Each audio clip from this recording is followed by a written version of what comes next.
Good morning. Good morning. Not good morning. Good morning. All right. Who? Fess up. Who spiked my coffee? Come on. I know it was you. Good morning. Little wascally wabbit. Good morning, and welcome to this Total OS podcast on a brief history. I think it'll be brief. A brief history of Ubuntu.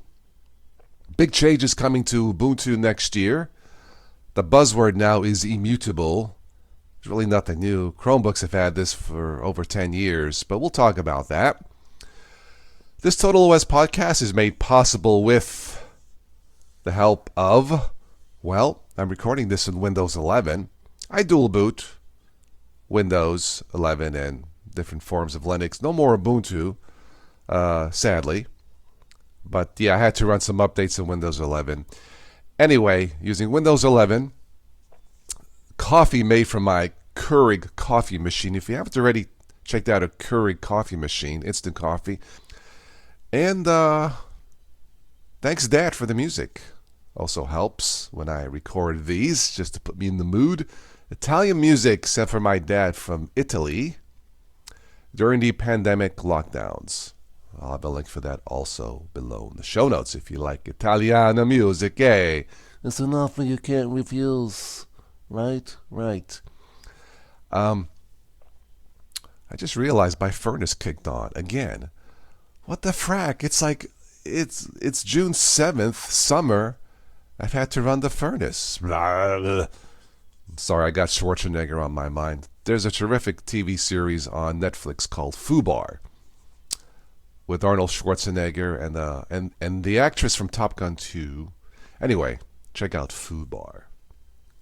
But for this morning's podcast, Ubuntu and a brief history of Ubuntu and what's been going on and where it's going. A lot has changed. Again, the buzzword now is Immutable. Big changes coming to the Ubuntu desktop here in about a year. The next long-term support release. Ubuntu, the brief history of Ubuntu. Let me go ahead and bring up my notes here. I'm almost out of coffee. I might have to pause this and get some more coffee. But for this Total OS podcast, a brief history of Ubuntu. So what is Ubuntu? What does it mean? Well, Ubuntu is a South African word. Somewhat different meanings. For me, Ubuntu means humanity towards others, or it means I am because you are. It's basically a philosophy of being interconnected as humans.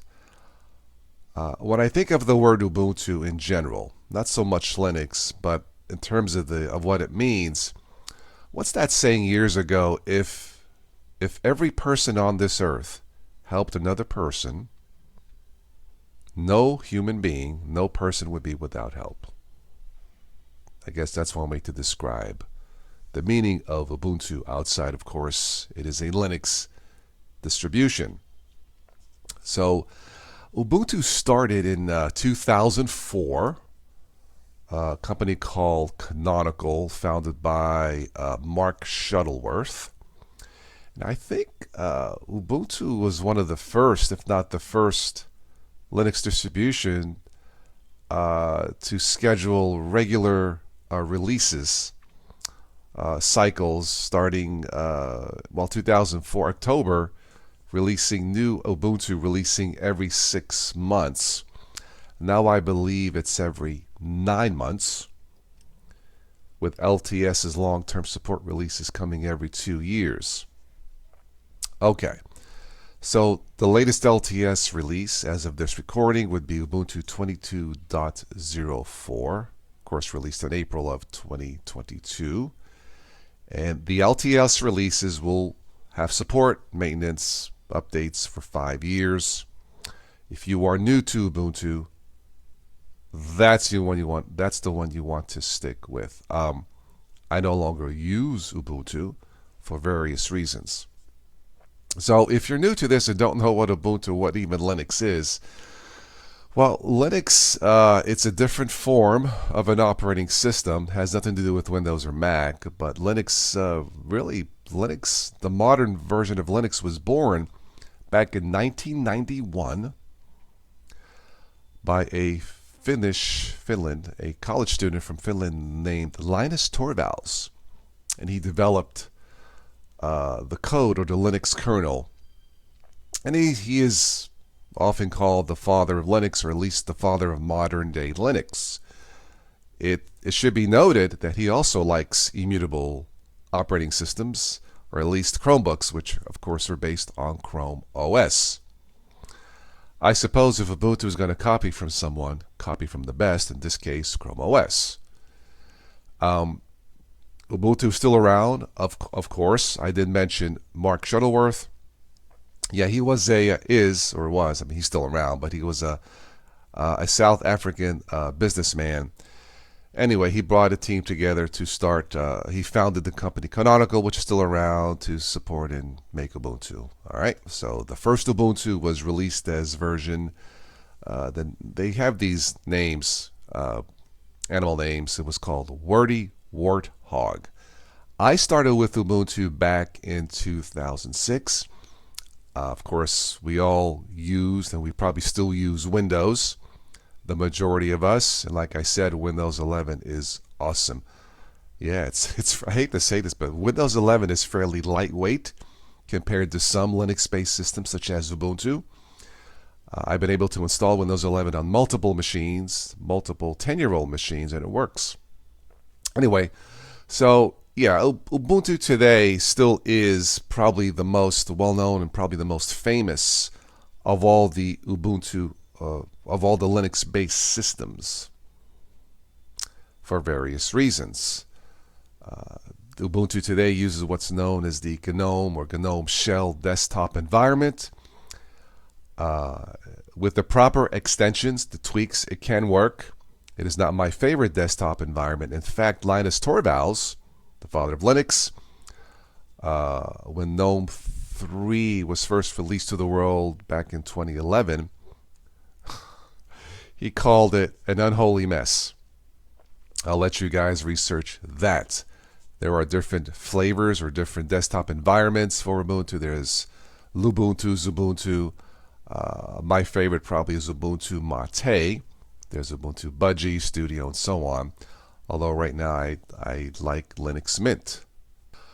The goal of Ubuntu is to have a free operating system, free to download for the masses, whether you're a student or whatever.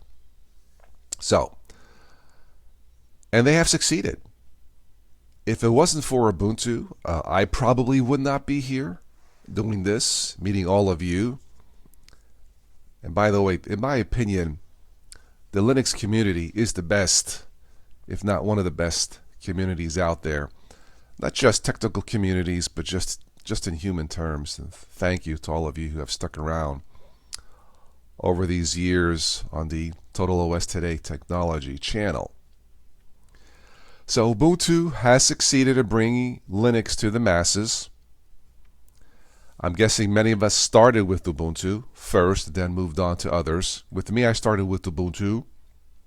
Then I gravitated to, let's see, it would have been Linux Mint.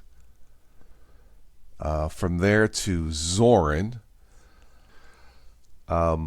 But yes, Ubuntu has succeeded in bringing Linux to the masses. Now, there are two versions of the GNOME desktop that work pretty good, that I think outperform Ubuntu, and that would be Zorin and Pop! OS.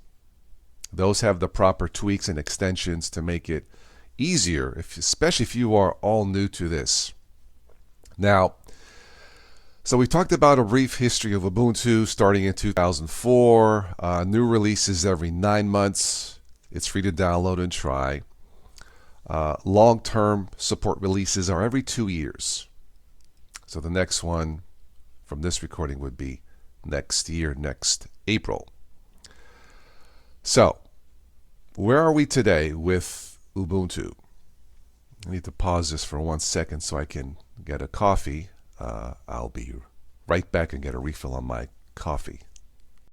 All right, fresh cup of coffee. Let us continue. So where are we today with Ubuntu? Well, I no longer use Ubuntu, and the main reason is the modern version of the GNOME desktop. I'll just call it the G desktop to simplify it. When Ubuntu first got started, they had would have been G2 desktop, the GNOME 2 desktop. And they had that from the beginning up until 2011 when they switched to the Unity desktop. I remember when it first came out in around 2011, a lot in the community, many people did not like it. Many people in the Linux community did not like Unity. I thought it was okay. I thought it looked pretty, well, kind of slick. It was different, but not radical.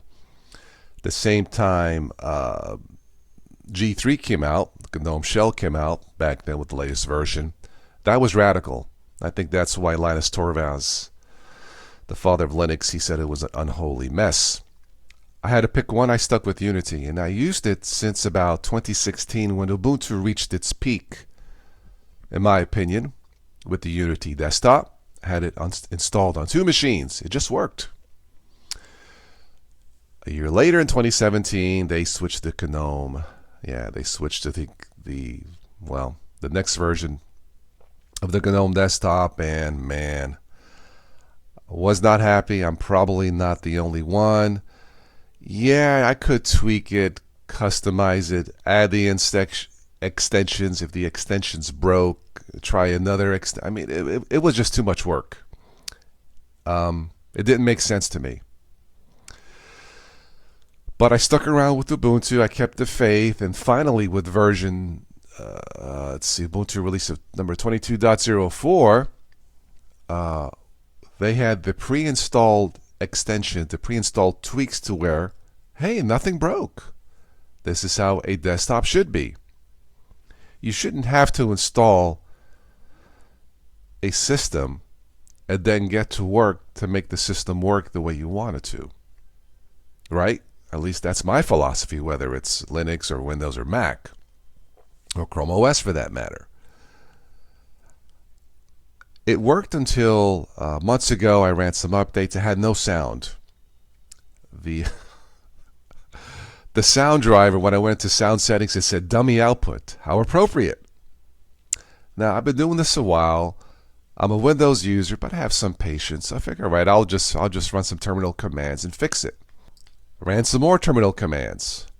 Finally, I said, screw this. Let me just reinstall the system.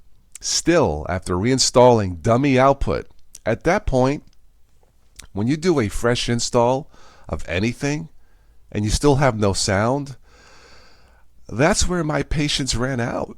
At what point, where do you cross the threshold between being fair and reasonable to saying enough of this? That's when I divorced myself from mainline or mainstream Ubuntu, and I no longer use Ubuntu today.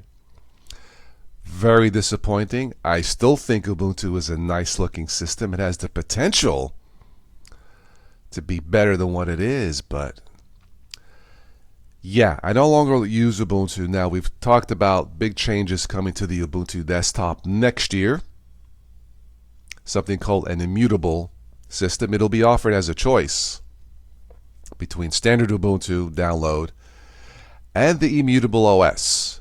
It's even though it's new today in the Linux community, the most famous Immutable OS has to be, of course, Chrome OS with the Chromebooks. Some of the advantages is that they tend to be more secure, more reliable, more stable. 100% true. Maybe even more faster. At least it is with the Chromebook. And Chrome OS Flex is definitely faster. I was able to install Chrome OS Flex on a computer that originally had, Windows Vista. Yes, that Windows Vista from 2008 with the original hard drive. Not the most zippiest of machines, but fast enough with Chrome OS Flex just to prove what the potential power of Linux is. So, if you want to learn more about an Immutable OS, I would get started with the Chromebook, at least in my humble opinion. But there is more on the Ubuntu blog about why they will be offering an Immutable Ubuntu Linux desktop for the masses. I think it's the right way to go. Now, I don't know if it's going to be slower, faster. Will snap packages improve where it doesn't take minutes to launch a piece of software like it did with Firefox on one of my systems? No joke, that really happened. Of course, you have a choice between snap packages and Flatpaks. As a general rule, I tend to avoid snaps and Flatpaks whenever possible. Although Linux Mint seems to have done a good job with the Google Chrome version of the Flatpak version of Google Chrome. It seems okay. And that's where we're at today. Ubuntu 2004 started with the G2 desktop. From there they went to Unity, which is probably their best desktop. Then to the modern version of the GNOME desktop. Slick looking, but unless it has specific customizations, you're probably not going to like it. Again, ZornOS and Pop! OS have done a pretty good job, but now I heard that Pop! OS will be dumping the GNOME desktop in favor of their own desktop environment. And I believe there should be word of that soon. I think Linux Mint has done a good job with Linux Mint Mate to keep the G2 desktop alive. Fantastic looking, easy to use, lightweight. If you are coming from a Windows environment, shouldn't be that hard to learn and use. That's why I still use it. That's it. Let me know what you guys think about all this. But big changes coming to Ubuntu here in about a year, and hopefully for the best. In the meantime, let me know what you guys use. And hopefully if you download today's Ubuntu, you will not be called a dummy output. Good luck. Thank you for listening. I'll catch you on the next one. Enjoy your coffee. Arrivederci.